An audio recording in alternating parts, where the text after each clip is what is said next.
இது கல்வராயன் மலைகளில் வெள்ளிமலைக்கு முன்னாடி உள்ள கரியாலுங்கிற மலை கிராமம். இந்த கிராமத்தில் உள்ள ஒரு வீட்டில் தென்னை மரத்தில் மிளகு கொடி ஏற்றி விட்டுருக்காங்க. ஓகேவா? அந்த மிளகு கொடி அந்த தென்னை மரத்தை சுற்றி எவ்வளோ அழகாக வளர்ந்துருக்குனுங்கிறத பாருங்கள்.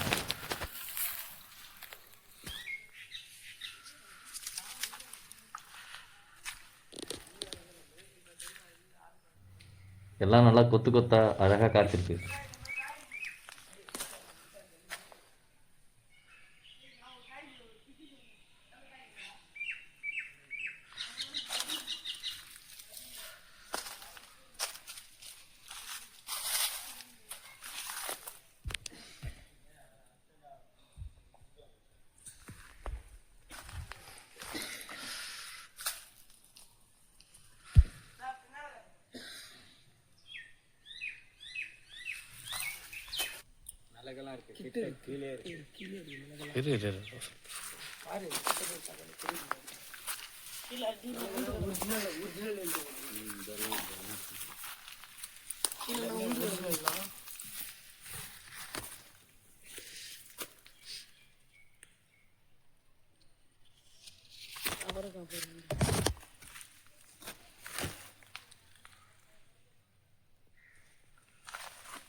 நிறையா இருப்பா.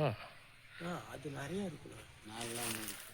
ஒரு குத்து பார்த்துக்கோங்க. நாட்டு பக்குனே இது வேணும். இப்போ நாட்டு மிளகுன்னு இப்படி தான் பார்த்துக்கோங்க. கொத்து நீட்டாக இருக்கு பார்த்தீங்களா? அடுத்து உங்களுக்கு இன்னொன்று காட்டுறாங்க. எல்லாருமே உண்டி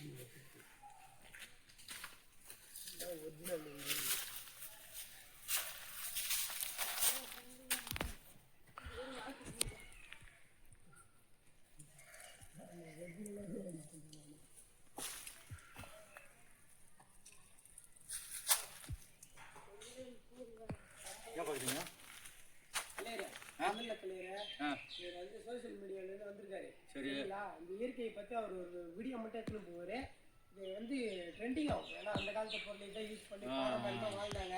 அதுக்குன்ற ஒரு எக்ஸாம்பிள் தான் எடுத்துருப்பாரு. சரிங்களா? சூப்பராக அருமையாக கதை சொன்னாடா. தலைவரா நம்ம கட்சியில் இருந்துட்டு நம்ம இப்படி பேசாமல் இருந்தால் அப்புறம் எப்படி? அதான்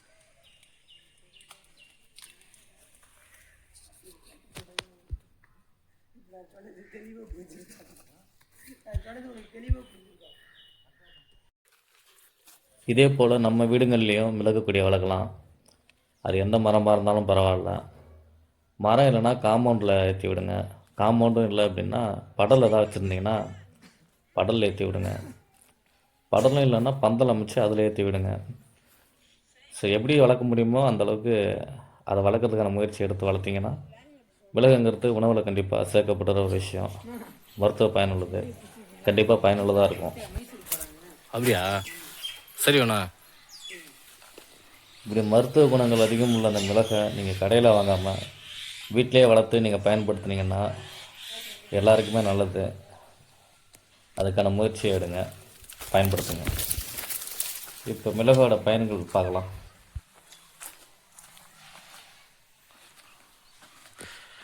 மிளகு பிளாக் பெப்பர் மூலிகை அரசன் என்று அழைக்கப்படுகிறது. இது செரிமானத்தை மேம்படுத்துதல், ஊட்டச்சத்து உறிஞ்சுதலை அதிகரித்தல் மற்றும் சளி, இருமலை குணப்படுத்துதல் போன்ற பல ஆரோக்கிய நன்மைகளை வழங்குகிறது. இதில் உள்ள பைப்ரின் என்ற சத்து நோய் எதிர்ப்பு சக்தியை அதிகரித்து உடல் எடை குறைப்பு, வீக்கம் மற்றும் புற்றுநோய் அபாயத்தை குறைக்கவும் உதவுகிறது. மிளகின் முக்கிய ஆரோக்கிய நன்மைகள்: 1. செரிமானம் மற்றும் ஊட்டச்சத்து. செரிமான நொதிகளை தூண்டி உணவை எளிதில் ஜீரணிக்கச் செய்கிறது மற்றும் ஊட்டச்சத்துக்களை உடல் உறிஞ்சுவதை மேம்படுத்துகிறது. 2. சளி, இருமல் மற்றும் சுவாச ஆரோக்கியம். சுவாச பாதையில் உள்ள சளியை அகற்றி நெஞ்சு சளி, இருமல் மற்றும் மூச்சுக்குழாய் அழற்சிக்கு சிறந்த மருந்தாக செயல்படுகிறது. 3. நோய் எதிர்ப்பு சக்தி. பாக்டீரியா எதிர்ப்பு மற்றும் அழற்சி எதிர்ப்பு ஆன்டி இன்ஃப்ளாமேட்டரி பண்புகளை கொண்டு நோய் எதிர்ப்பு சக்தியை அதிகரிக்கிறது. 4. எடை மேலாண்மை. உடலில் உள்ள தேவையற்ற கொழுப்பு எரித்து உடல் எடையை குறைக்க உதவுகிறது. 5. மூளை மற்றும் நரம்பு ஆரோக்கியம். மூளை செயல்பாட்டை மேம்படுத்தி நினைவாற்றல் மற்றும் மனநிலையை சீராக்க உதவுகிறது. மற்றும் 6 குடல் ஆரோக்கியம் குடல் தொடர்பான பிரச்சனைகளை சரிசெய்து வயிற்றுப்போக்கு மலச்சிக்கல் மற்றும் அஜீரணத்தை குணப்படுத்துகிறது. பயன்படுத்தும் முறைகள்: 1. சளி இருமல் பாலில் மிளகு தூள் மற்றும் தேன் கலந்து குடிக்கலாம். 2. உணவு குழம்பு சூப் ரசம் சாலட் போன்றவற்றில் மிளகு பொடியை சேர்க்கலாம். மற்றும் 3. சமையல் தாளிக்கும் போது முழு மிளகைச் சேர்ப்பது உணவிற்கு மணம் மற்றும் சுவையூட்டும். மிளகுன்னு இல்லை, நமக்கு தேவையான உணவுப் பொருளை நாமளே உற்பத்தி பண்ணி சாப்பிட்றப்ப அதில் எந்தவித கலப்படமும் இருக்காது, விஷத்தன்மையும் இருக்காது. ஆனால் கடையில் வாங்குகிற எந்த உணவுப் பொருளாக இருந்தாலும் அதில் கலப்படமும் இருக்குது, விஷத்தன்மையும் அதிகம் இருக்குது. அந்த உரம் போட்டு விளைவிச்ச அந்த உணவுப் பொருட்களால் நமக்கு கேன்சர் முதற்கொண்டு எல்லா விதமான நோய்களும் கண்டிப்பாக வரும். நானும் எல்லா வீடியோஸ்லையும் சொல்லிட்டு தான் இருக்கேன். இந்த வீடியோ பார்க்குறவங்களுக்கும் நான் சொல்கிறேன், உங்களால் முடிஞ்ச வரைக்கும் உங்கள் வீட்டில் காய்கறியாக இருந்தாலும் எந்த உணவுப் பொருளாக இருந்தாலும் உற்பத்தி பண்ணி வீட்டில் உள்ளவங்களுக்கு விஷமில்லாத நல்ல உணவை கொடுங்க. நம்ம சேனலில் இயற்கை விவசாயம், நம்ம நாட்டு ரகங்களை மீட்டெடுக்கிறது, அப்புறம் சமூக பொறுப்போட விழிப்புணர்வு பதிவுகள் எல்லாமே போடப்படும். அப்படி போடப்படுற ஒவ்வொரு பதிவுகளும் சமூக நலனை மையமாக கொண்டு தான் இருக்கும். அப்படி போடப்படுற பதிவுகள் மூலயமா அதை பார்க்குறவங்க யாராவது மாற்றம் அடைஞ்சாங்கன்னா எனக்கு அது போதும்.